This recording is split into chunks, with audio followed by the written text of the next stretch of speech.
দর্শক, এই মুহূর্তে আমি অবস্থান করছি কুমিল্লা জেলার বুড়িচং উপজেলার বরবরিয়া নামক স্থানে, যেই জায়গাটি থেকে বন্যা শুরু হয়েছিল। বন্যা পরবর্তীতে বুড়িচং উপজেলার 5টি ইউনিয়ন বুড়িচং সদর, রাজাপুর, বাক্সিমূল, ষোলনল, পীরযাত্রাপুর, এই 5টি ইউনিয়ন ছাড়াও কুমিল্লা জেলার বিভিন্ন জায়গায় বন্যায় প্লাবিত হয়েছে। এছাড়াও ব্রাহ্মণপাড়া, দেবিদ্বার, এই যে জায়গাটি আমি দাঁড়িয়ে আছি, এই জায়গাটি হচ্ছে বরবরিয়া নামক স্থান। এখানে এই যে জায়গাটি আসলে বিশাল একটি বিস্তীর্ণ জায়গা নিয়ে এই বাঁধটি ভেঙেছিল। নদীর ওই পারে যে মানুষগুলো দেখতেছেন, নদীর ওই পারে কিছু মানুষ এই যে দাঁড়িয়ে আছে, নদীর এই পারে কিছু মানুষ দাঁড়িয়ে আছে। তার মানে এই যে মসজিদে যে বাঁধটি আছে, বিশাল একটি জায়গা নিয়ে এটি ভেঙেছিল। এই যে এখানে স্থানীয় যে বাড়িঘরগুলো আছে, যে দেখেন গাছপালা, বাড়ি ঘর একেবারে উপড়ে গেছে। এখানে কোনো কিছুই থাকার মতো আসলে তখন আমাদের মনে হয় কোনো কিছুই এখানে আসলে মানুষ খুবই রিক্সি ছিল। আর আমরা যতটুকু জানতে পেরেছি আসলে এই জায়গাটি এখানে পড়ার কথা ছিল না। এই বাড়িঘরের পাশে আশেপাশে অনেক মানুষ ঘুমিয়েছিল তখন, এমন একটি পরিস্থিতি ছিল। হঠাৎ করে এটি ভেঙে গেছে। কারণ হচ্ছে কামারখাড়া নামক জায়গাটি দিয়ে খুবই ক্ষতিগ্রস্ত ছিল। বুড়িচংয়ের যে অন্য একটি পাড় আছে, ময়নামতি, কংসনগর এবং কুসুমপুর, এই জায়গাগুলোতে বন্যা পরিস্থিতি ভয়াবহ ছিল, পানির অবস্থা ছিল, পড়ার কথা ছিল। কিন্তু আসলে বরবরিয়া নামক স্থান দিয়ে এই বাঁধটি ভেঙে যায়। এই বাঁধটি ভেঙে যাওয়ার পরে বুড়িচং, ব্রাহ্মণপাড়া এবং দেবিদ্বারের এই জায়গাগুলো বন্যায় প্লাবিত হয়। ঠিক আমরা বরবরিয়া নামক স্থানে দাঁড়িয়ে আছি। ওই সামনে কিছু জায়গা দেখা যাচ্ছে। এই যে জায়গাটি যেদিক দিয়ে পানিটা প্রবাহিত হয়েছে, এই জায়গা সম্পূর্ণ বাড়ি ঘর যা কিছু আছে সব বিস্তীর্ণ হয়ে গেছে। সামনে কিছু জায়গা দেখা যাচ্ছে, এটা হচ্ছে বাড়ি ঘরের টিন চালা যা আছে একদম মাটির সাথে মিশে গেছে। এই যে গাছপালাগুলো উপড়ে গেছে। এই যে বিল্ডিং ছিল একটা সামনে, এই বিল্ডিংটা একেবারে মাটিতে ধসে গেছে, একবার ধ্বংসস্তূপে পরিণত হয়েছে। এই যে এখানে বড় একটি, এই যে এইটা দেখা যাচ্ছে, এটা দেখাচ্ছি, এটা হচ্ছে একটি টয়লেট মনে সম্ভবত ছিল, এটাও একদম বসে গেছে, একদম হেলে গেছে। এই আশেপাশে যে জায়গাগুলো ছিল একেবারে নিস্তব্ধ হয়ে গেছে সবকিছু। এই যে দেখেন বিশাল একটি জায়গা নিয়ে এখন স্থানীয় যারা আছে, এখন পানি কমার কারণে তারা মাছ ধরতেছেন এখানে। তো আসলে আজকে আমরা এখানে বরবরিয়া নামক স্থানে এসেছি। মূলত একটি কথা হচ্ছে, বাংলা শাহানুরউদ্দিন উচ্চ বিদ্যালয় 1998 সালের বেসের উদ্যোগে 12টি পরিবারের মধ্যে আজকে ঘর করে দেওয়ার জন্য তারা কিছু টিন ক্রয় করেছেন। এছাড়াও আমরা কিছু তাদের পরিবারকে পরবর্তী বাসস্থানের জন্য কিছু আমরা কিট বক্স দিব এবং কিছু নগদ অর্থ কিছু পরিবারকে আমরা দেওয়ার চেষ্টা করব। পরবর্তীতে আমরা আপডেট জানাবো। এখন যে জায়গাটিতে দাঁড়িয়ে আছি সেটি হচ্ছে বুড়িচং উপজেলার বরবরিয়া নামক স্থান, যেই জায়গাটি দিয়ে আসলে বন্যা প্লাবিত হয়েছিল এবং ভেঙেছিল। এই সেই জায়গাটি আসলে এখন দেখে মনে হচ্ছে যে বিশাল একটি জায়গা এবং এটি ধ্বংসস্তূপে বর্তমানে পরিণত হয়েছে এই জায়গাটি।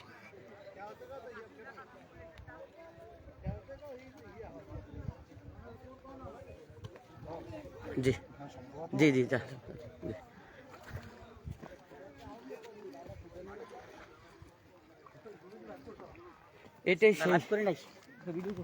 এটাই সেই বরবরিয়া নামক স্থান।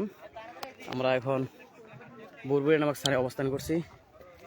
বর্তমানে প্রচুর গরম, এই জন্য আসলে ছাতা নিয়ে আসা আজকেই মূলত শেষ কার্যক্রম করব। এখানে পুনর্বাসনে যারা আসবে তারা পরবর্তী কাজ করবে। এই যে এই জায়গাটি, এই যে এই গাছগুলো একেবারে ছিন্ন বিচ্ছিন্ন হয়ে গেছে, মাটি উপরে গেছে। এই যে অবস্থা, এই জায়গাটি দিয়ে পানি যখন প্রবাহিত হয়েছে কোনো কিছুই নাই, অস্তিত্ব নেই এই জায়গাগুলার। বাড়ি ঘর যা আছে সব বিলীন হয়ে গেছে। বিশাল একটি জায়গা নিয়ে বিশাল একটি জায়গা নিয়ে এই বন্যাটি পড়েছিল এবং বাঁধটি ভেঙেছিল। অনেক বড় জায়গা। আর বর্তমানে এখনও এই বরবরিয়া নামক যে স্থানটি আছে এবং আশেপাশে যে গ্রামগুলো আছে, এই গ্রামের অনেক মানুষ এখনও চরের মধ্যে অবস্থান করছে। চরের মধ্যে বলতে আইলের উপরে। আপনাদেরকে দেখাচ্ছি সামনে, এই জায়গাগুলোতে এখনও প্রচুর মানুষ আইলের উপরে অবস্থান করছে, বসবাস করছে। এই যে বরবরিয়া নামক এই স্থানটি, এখান থেকে বিদায় নিচ্ছি। আমরা আসলে পরবর্তী আপডেট আপনারা দেব। আমরা আজকে বুড়িচংয়ে 12টি পরিবারের জন্য টিন সামগ্রী পুনর্বাসনের জন্য যেটি করা হয় সেটির ব্যবস্থা করা হবে 1998 সালের বেসের উদ্যোগে, যেগুলা অলরেডি ক্রয় করা হয়েছে। টিন এবং নগদ অর্থ, এছাড়াও কিছু কিট বক্স দেওয়া হবে। একটি পরিবারের বসবাসের জন্য, থাকার জন্য যা যা প্রয়োজন এই কিট বক্সের মধ্যে থাকবে। এই যে এখনও আইলের উপরে মানুষ বসবাস করছে। এই যে দেখেন তাঁবুটা নিয়ে এখনও এই জায়গাগুলোতে মানুষ এখনও বসবাস করতেছে। এই যে জায়গাগুলো এখন মানুষ বিভিন্ন জায়গা থেকে আসলে উৎসাহ নিয়ে, আগ্রহ নিয়ে আসে। কোন জায়গাটিতে বাঁধ ভেঙেছে, পানি প্রবেশ করেছে, এই জায়গাটি দেখার জন্য সবাই একটি উৎসুক ছিল, আগ্রহ ছিল যে আসলে কোন জায়গাটিতে বাঁধটি ভেঙেছে দেখার জন্য। এখনও প্রচুর মানুষ আইলের উপরে এখনও অস্থায়ীভাবে ক্যাম্প করে তারা থাকতেছে। এখনও খাবার আসছে মানুষের জন্য। স্থানীয় যারা আছে তারাও বিভিন্ন খাবার দাবার ব্যবস্থা করতেছেন। এই যে কিছুদিন আগে এইগুলাতে প্রচুর পরিমাণে পানি ছিল, সম্পূর্ণ ডুবেছিল। যে এই পাশে হচ্ছে বাঁধটি ভেঙেছিল, এই পাশে পানি ছিল, সম্পূর্ণ পানি ছিল এই পাশে। এই জন্য এই পাশের মানুষগুলাই বর্তমানে নদীর উপরে, আইলের উপরে মানুষ এখনো বসবাস করছে। এই যে আমরা এখন আইলের উপরে আছি। তোমাদের কোন গ্রাম? বুরবুরিয়া। তোমরা কি বন্যা শুরু হওয়ার পর থেকে এখানে আসো? এখনো বাড়িতে যাও নাই? আর তোমাদের এখানে খাবার দাবার আসছে না প্রতিদিন? এখন আসেনি? এখনো আসে? শুকনা খাবার, ভিজা খাবার এগুলো আসে? তোমরা এখন স্কুলে যাইতে পারতেছো? এই যে দুইটা বাচ্চা, ছোট মেয়ে আর একটা ছেলে এখানে বসে আছে। তো তাদের আসলে এখন যে বন্যা পরিস্থিতি, এখন তাদের বাড়িঘর বা ঘরবাড়ি পুনর্বাসন না হওয়া পর্যন্ত তাদের স্কুল, মাদ্রাসা এগুলো বন্ধ থাকবে। তো তারা এখানে বুরবুরিয়ার স্থানীয় বাসিন্দা এই মেয়েগুলা। তো তাদের এখানে এখনও তারা চরের মধ্যে আইলের উপরে এখন অবস্থান করছে। আর পুনর্বাসন হলে তাদের স্কুল খুলবে, স্কুলে যাবে। এই কারণে এখনও তারা এই জায়গাগুলোতে বর্তমানে অবস্থান করছে। আর এগুলোতে প্রচুর পরিমাণে খাবার আসছে ইতিপূর্বে, বর্তমানেও খাবার আসছে, খাবারের কোনো সমস্যা নাই। তবে এখন যেটি জরুরি প্রয়োজন সেটি হচ্ছে পুনর্বাসনের কাজ করতে হবে। অনেক মানুষ এখনও আইলের উপরে অবস্থান করছে। এই যে আপনারা দেখতেছেন অনেক মানুষ এখনও তারা বাড়ি ঘরে যেতে পারছে না। এই যে কিছু স্বেচ্ছাসেবী ভাই এখনও খাবার নিয়ে আসছেন, খাবার দিচ্ছেন, পানি দিচ্ছেন। আসলে মানুষের এই বছর একটি ইতিহাস সৃষ্টি হয়েছে।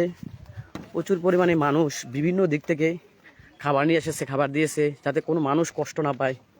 বন্যায় অনেক ক্ষতিগ্রস্ত হয়েছে, তারপরে মানুষ চেয়েছে যে মানুষের পাশে দাঁড়িয়ে একটি ইতিহাস সৃষ্টি করেছে। ইতিপূর্বে আর এরকম কোনো ঘটনা ঘটেনি।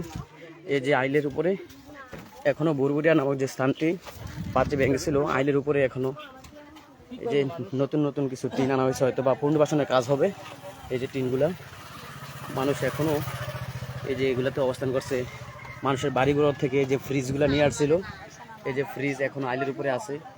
তারা হয়তো বা কিছুদিনের ভিতরেই তাদের বাড়ি ঘরে যাবে, যে আবার আগের মতো বসবাস করার চেষ্টা করবে। এই যে এখনো মানুষ এখানে আছে। মুরব্বী আছে, কদিন যাবত এই জায়গায় অবস্থান করতেছেন? 15-16 দিন। হ্যাঁ, এখানে খাবার দাবারের কোনো সমস্যা ছিল না? খানা তো পাই, খাবার পানে। তো এখন ওই যে পুনর্বাসনের বাড়িঘর করতে হবে, ঘর বাড়ি কি ভেঙে গেছে আপনাদের? না, ঘর বাড়ি আমার যেটা ভাঙছে সেটা আমি আমার মুখে প্রকাশ করবো না। জি, কিন্তু যদি ইচ্ছা করে কেউ মনে করে দেয় তো আমি নিব না। জি জি জি। আচ্ছা, এই যে এখানে একজন পাখের ঘর নষ্ট হয়েছে, যাই হোক, জি অন্য ঘর নষ্ট হয়েছে না আমার, জি জি বলবো কেন এরকম পাওয়ার জন্য? জি জি নয়তো আমার 1 লাখ টাকা দিল, তাতে কি আছে? আমার হ্যাঁ এমনি খুশি যদি আমার ইয়ে করে দেয়, বলে একটা ব্যবস্থা করে 5,000 টাকা, জি এই যে আমি খুশি। জি, 1 লাখ টাকা জি।